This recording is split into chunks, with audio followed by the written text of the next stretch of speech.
Sir आप करेज के हवाले से सवाल था कि जिस तरह आपने एक अपने वीडियो में कहा था कि पुराने दौर में सहाबा के दौर में जब कोई मुसलमान इस्लाम से गद्दारी करता था तो मुसलमान उसके ख़िलाफ़ तलवार लेकर निकलते थे। तो आज के दौर में गद्दारी करने वालों के पास ही तलवारें हैं और हम बेबस हैं, तो हम उनको कैसे काउंटर करें? रिपीट करें। गद्दारी मतलब इस्लाम से जब कोई गद्दारी करता था या इस्लाम से राह बदलता था तो सहाबा उसके ख़िलाफ़ निकलते थे तलवार लेके सबसे पहले, जब कोई जुल्म करता था उस दौर में या कोई नाफरमानी करता था इस्लाम की। जैसे हज़रत अबू बकर सिद्दीक़ के ज़कात के ख़िलाफ़, ज़कात ना देने वालों के ख़िलाफ़ जिहाद का मामला है। इसी तरह तो आज के दौर में जो इस्लाम से गद्दारी कर रहे हैं उनके पास तलवारें भी हैं, उनके पास हथियार भी हैं, और हम उनको कैसे काउंटर कर सकते हैं जबकि हमें समझ है।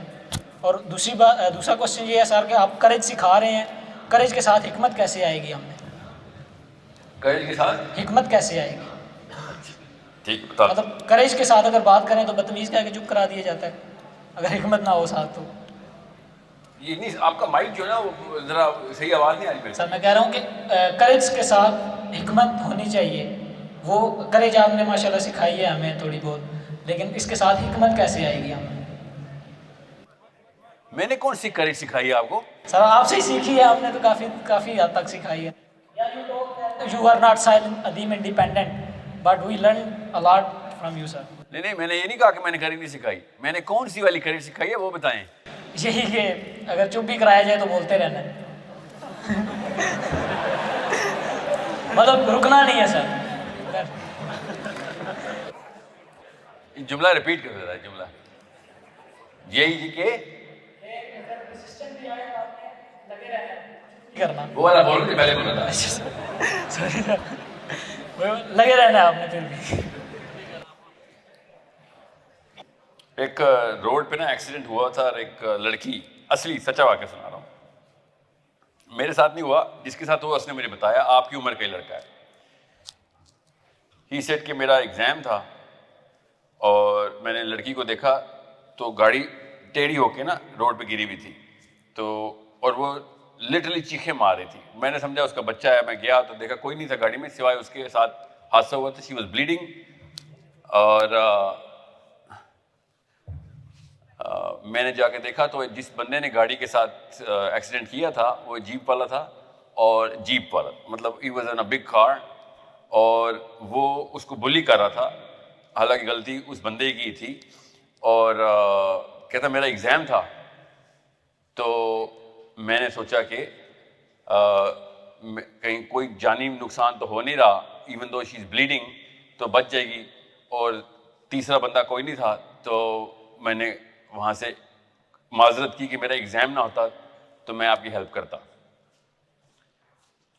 और वो यूनिवर्सिटी जाके उसने पेपर दिया। रात को वो सो नहीं सका, रात को लिटरली वो सो नहीं सका। सुबह उठ के उसने मुझे कॉल की and he said sir do you think there's a problem with me? And I said yes, there is a big problem with you. क्या नाम है आपका? Fahad, there's a big problem with that boy. What is that big problem with the boy? कोई बताएगा क्या problem है इस पूरी कहानी में? लड़के को इंसानियत नहीं बेटा, इंसानियत नहीं। लड़कियां बताएं। प्रायोरिटी, ये क्या जवाब हुआ? प्रायोरिटी सर, मसला क्या है उसके साथ ये बताएं।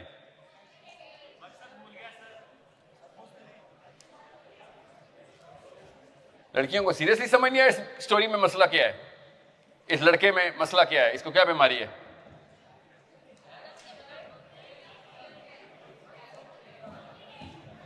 मुझे तो इधर रोज आना चाहिए नहीं बेटा, मैं रोज आऊंगा ना तो अगली सफ पे नहीं भरी होगी। ये एक और मसला है नफ्सियाती, वो बताता हूं। पहले ये बताएं, सबसे पहला काम माइक्रोफोन दें जरा खवातीन को भी एक। जी बॉयज, आपके पास माइक्रोफोन नहीं है इसलिए आपसे भी बात नहीं हो सकती। जी सर, मेरा नाम मोहम्मद एहसान है। सर मेरा क्वेश्चन ये कि पाकिस्तान जो है वो इस्लाम के नाम पर चला। पहले मेरे सवाल का जवाब ना हो जाए। जी जी जी जी जी डेथ ऑफ ग्रेनेडी। इतनी लंबी कहानी सुनाइए, सारे उसका सवाल ढूंढ रहे हैं, जवाब ढूंढ रहे हैं। एहतशाम किधर थे? उस लड़के के साथ क्या मसला है? जमीर मर गया उसका। जी सीरियसली आप लोगों को इतना बड़ा वाकया मैंने सुनाया। पता मसला क्या है? एहतशाम, आपका नाम याद है इसलिए बोलो। ये असल में मेरे और आपके साथ रोज हो रहा है, इसलिए हम अंदर से शर्मिंदा होकर जवाब नहीं दे रहे हैं। ये मसला रोज इमरान खान, नवाज शरीफ, जरदारी के साथ हो रहा है, रोज ये कर रहे हैं, मगर हर बंदा क्योंकि अंदर से खुद भी यही कर रहा है तो वो इस बारे में उनका गर्दन नहीं पकड़ा। इतनी सी कहानी सुनाई आपको टेक्सला की रोड की, जो रोज होती है। आपको नजर नहीं आ रहा कि ये हर लेवल के ऊपर एग्जैक्ट सेम मसला चल रहा है कि उस बंदे ने ये कहा अपने आप को सेटिस्फाई करने के लिए कि मेरे बाप के इतने पैसे लगे हुए हैं मेरी यूनिवर्सिटी की डिग्री के ऊपर, मैं पेपर नहीं दूंगा तो ये तो हक तलफी हो जाएगी, मैं बुरा बेटा हो जाऊंगा, अल्लाह ताला के हाँ मेरा लाल बॉल पेन से नाम लिखा जाएगा। हालांकि उस वक्त ये वाला फरिश्ता इसको कन्विंस कर रहा था कि इसको तो मैं आज पुलिस सरात से क्रॉस नहीं करने दूंगा। आज के बाद ये तो नहीं मेरी लिस्ट में वापस एंटर होने वाला। This angel told this angel कि दोबारा इसका नाम लिख के दिखा तू जरा।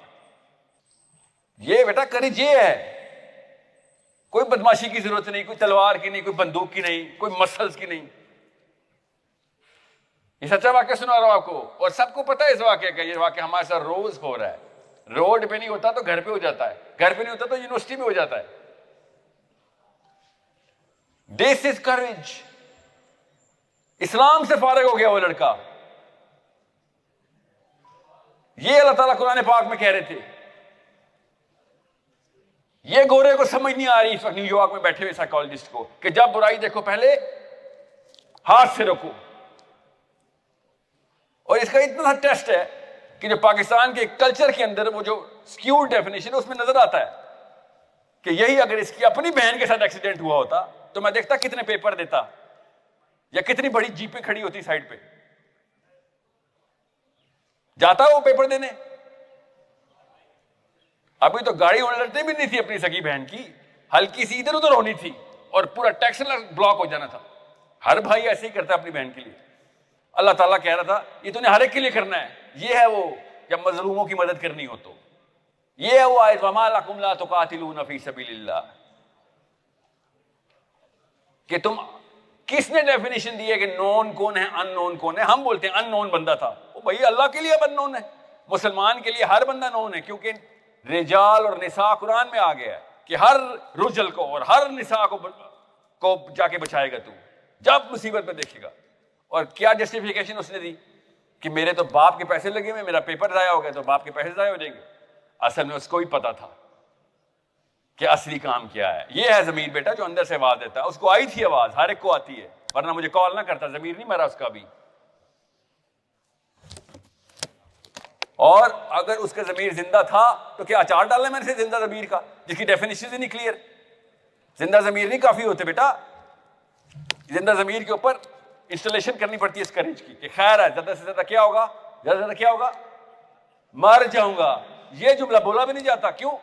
1000 साल की दुआ आपके माथे पे लगी हुई है जो अम्मी ने मांगी थी जब पैदा हुए थे और रोज पॉलिश करती इसको।